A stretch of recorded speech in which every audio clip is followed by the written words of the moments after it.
Monsieur Boris Jamet, vous avez la parole pour le groupe Paris en commun. Merci beaucoup.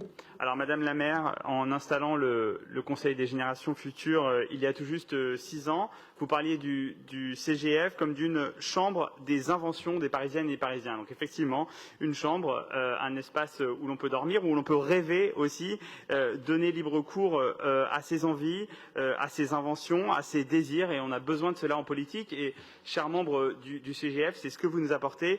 Et pour cela, vous devez être remerciés. Et donc, avec votre responsabilité, votre représentativité, chers membres, votre représentativité, elle vient en complément de la nôtre, elle n'est pas la même.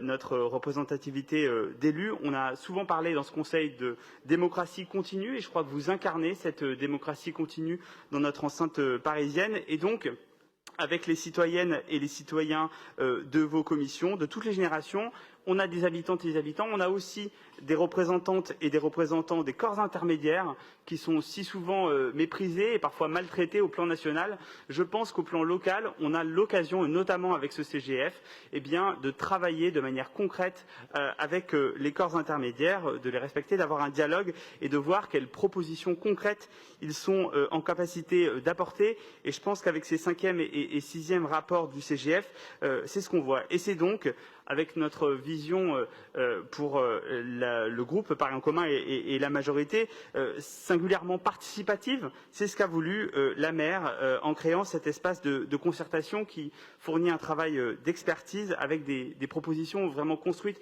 Je crois qu'on l'a vu dans ce qui a été exposé, à la fois sur une expertise forte et également une dimension véritablement locale. J'y reviendrai dans un instant sur tous ces sujets urbains structurants pour l'avenir de la capitale.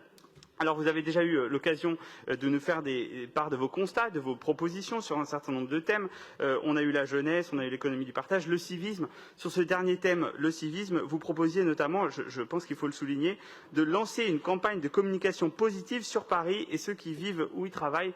Je crois qu'on voit combien c'est éloigné des campagnes que l'on voit parfois sur les réseaux sociaux avec le soutien de certaines et de certains d'entre nous sur nos bancs. Mais je reviens à notre sujet du jour, à nos sujets du jour plus exactement, puisqu'il s'agit de l'emploi et de la transition écologique. C'est un paradoxe ces sujets parce qu'à la fois il faut agir tout de suite et penser le long terme. Et donc c'est la raison pour laquelle vos réflexions nous sont très précieuses. J'ai notamment été très intéressé par le rapport sur l'emploi. Dans votre présentation, je retiens notamment les 2 labels parisiens qui viennent en complément, vous l'avez dit, de ce qui existe déjà sur Fabriqué à Paris. Vous parlez de service à la personne, réparation et recyclage. C'est des thèmes sur lesquels, effectivement, les labels parisiens pourraient être complétés. Vous avez également fait cette proposition de coworking artisanaux qui vient en complément, je pense, à ce label réparation et recyclage. Et donc, il y a un véritable lien entre les deux, cette vision locale, cette dimension des propositions qui sont certes intéressantes, mais surtout qui font sens à l'échelle parisienne. Et donc, vous pouvez compter sur notre groupe Paris en commun. Il a 4 minutes. Et donc, notamment... il est à 3h20 et on l'a interrompu.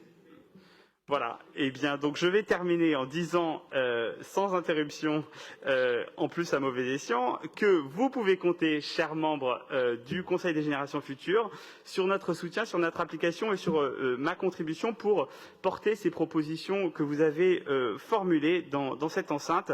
Je ne vais pas commencer par là, mais je termine par là, avec tous mes remerciements, toute ma gratitude pour votre travail. J'en ai terminé. Merci. Et on avance sur votre temps de parole. Je suis très soucieuse des temps de parole, cher monsieur.